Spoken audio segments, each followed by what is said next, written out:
Hello everyone, I'm Ankit and you're watching StudyIQ IAS English. In our today's video, we are going to understand the speech that Swami Vivekananda gave in United States of America that opened the eyes of the world and America in particular to what is the concept of Hinduism.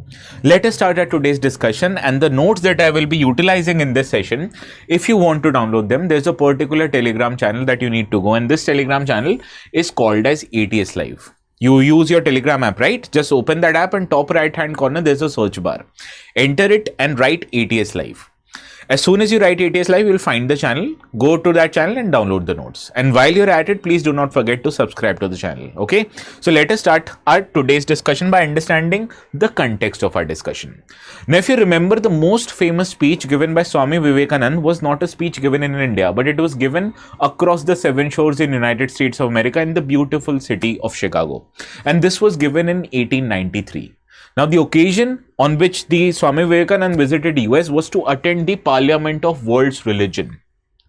Here he gave a speech which opened the eyes of the world to what Hinduism is. It also gave a global recognition to a much revered figure in India, that was Swami Vivekananda. Now, to understand the speech, you need to understand the geopolitical climate, more importantly, the social climate of US, which made the speech of Swami Vivekananda a rousing success. Now, this was a combination of three different factors. First was the colonial era. We were living at that time in a colonial era, and due to the colonial rule, one of the good aspects of the colonial rule is that it increased the interaction that happened between West and the East.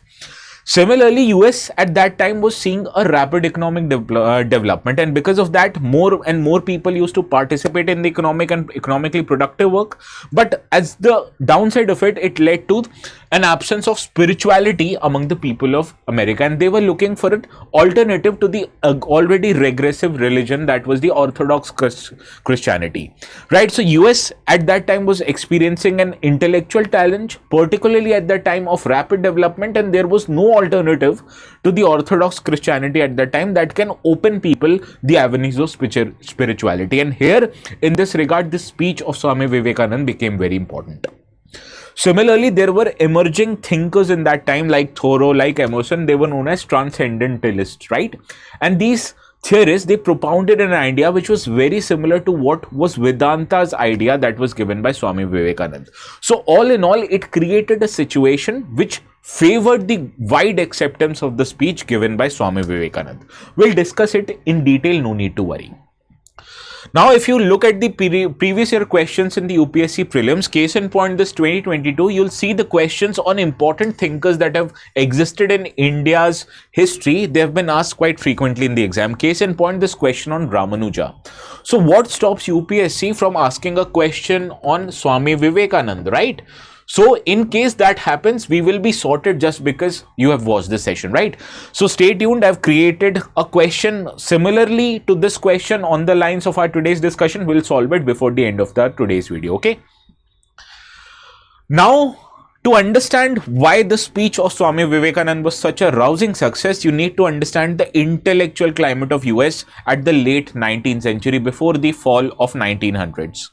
Now, at that time, US was witnessing an intellectual challenge, or more of a religiously intellectual challenge. The scholars at that time, they were re-examining the religious texts of Christians, that is the Bible, and they were using historical and literary methods to re-examine and critically evaluate the things that were written in the Bible. Now, one of the most famous works of that time was Charles Darwin's On the Origin of Species, which challenged the literal account of how humans evolved. Now, Bible on the one hand says that it was God who created human, and on the other hand, thinkers like Charles Darwin, they were of the opinion that humans were not created by a supernatural entity, but rather by a biological process itself, which is very natural to the things that happen on earth.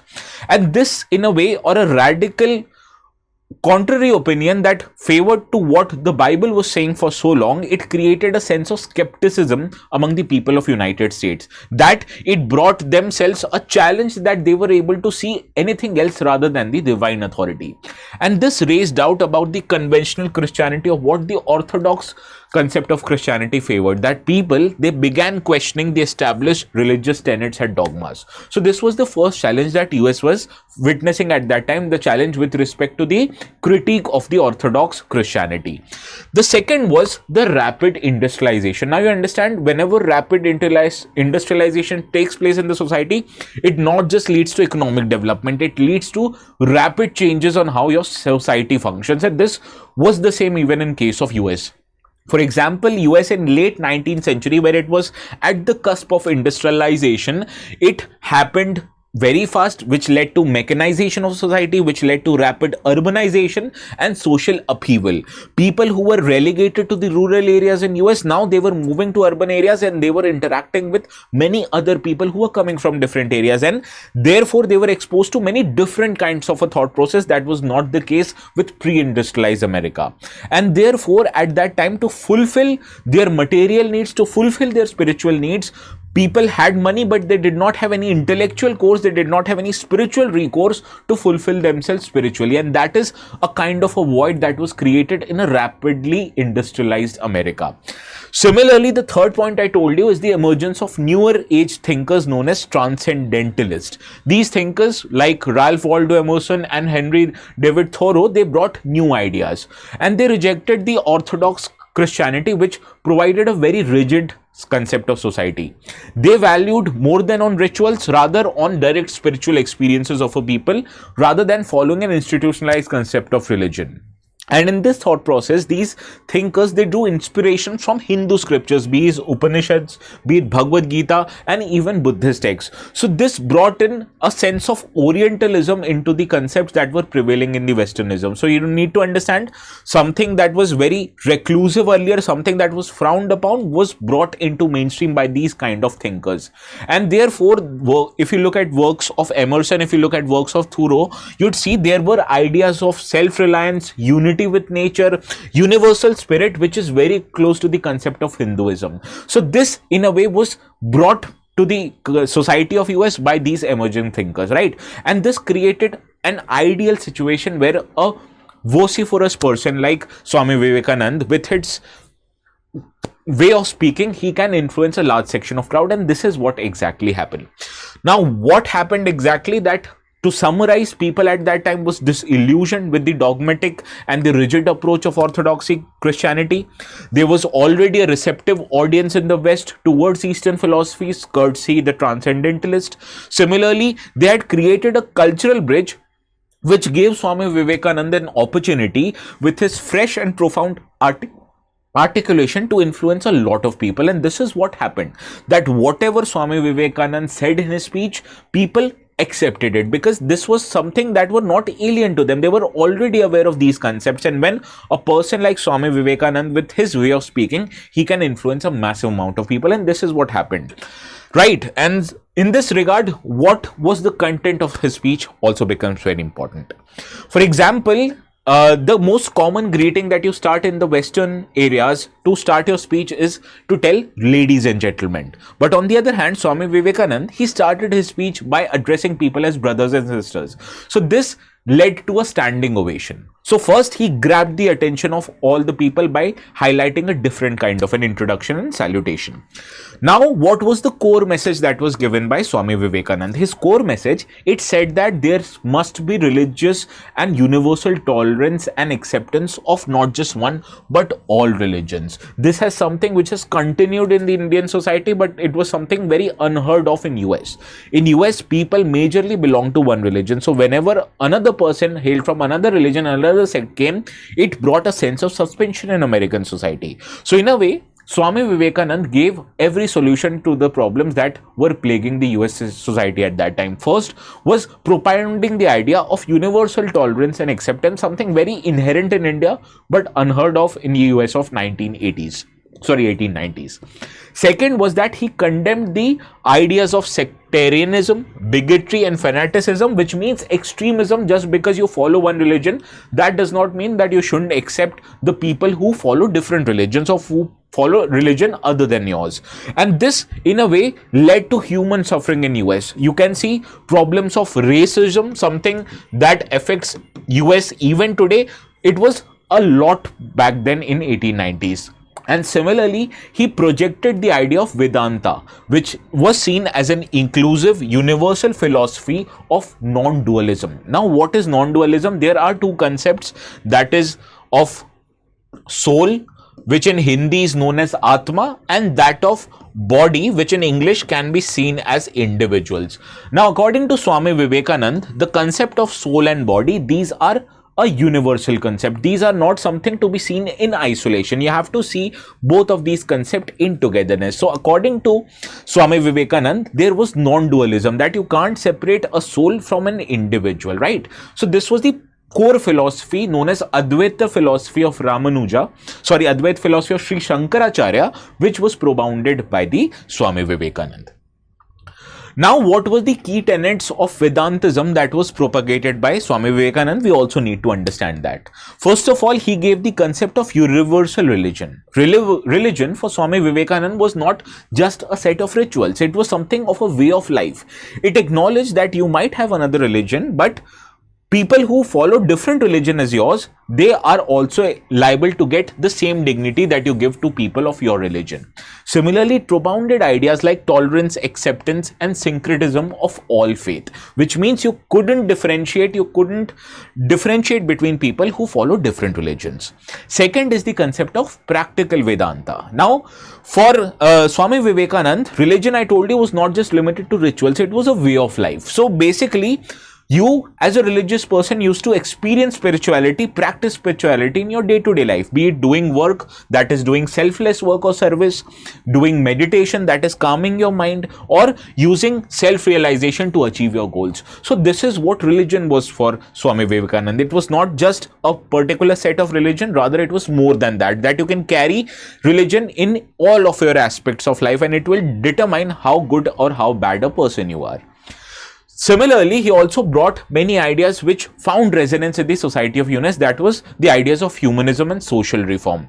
Now, for Swami Vivekananda, spirituality was incomplete unless it does not lead to upliftment of humanity, be it upliftment of West, be it upliftment of East. Similarly, he advocated education as a means to get away from poverty. Similarly, he advocated women empowerment. Now you need to remember, even in the countries of West, women were seen as unequal to men as latest as 1960s, right? And this was also the case with US. So his Vedantic philosophy resonated with a lot of Western people. Similarly, he brought a concept of non-dualistic cosmopolitanism, right? At that time, the major countries or major colonial powers occurred from West. So there was a sense of superiority among the Western people, and he brought that there should be a non-dualistic cosmopolitanism. First of all, he related it with religion, which means that all religions are trying to attain a simple or a same goal just through different paths. So he said that all religions essentially want the same thing. So it tried to eliminate the differences that cropped up because of sectarianism and because of religionism. Similarly, he advocated religious tolerance and global harmony, which was reflected even in his speech in Chicago.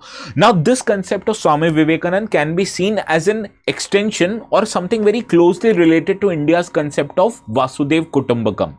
What is Vasudhaiva Kutumbakam? Indian philosophy encourages that world is like one big family, and this is actually fitted in the philosophy of the Swami Vivekananda. As you can see, he highlighted a non-dualistic cosmopolitanism, right? So this is how his thought process has resonated not just with Indians but also with the West, that his thoughts was universal in nature. You can apply them in India, you can apply them in US equally well. Now, what is the significance and impact of this speech and the philosophy of Swami Vivekananda?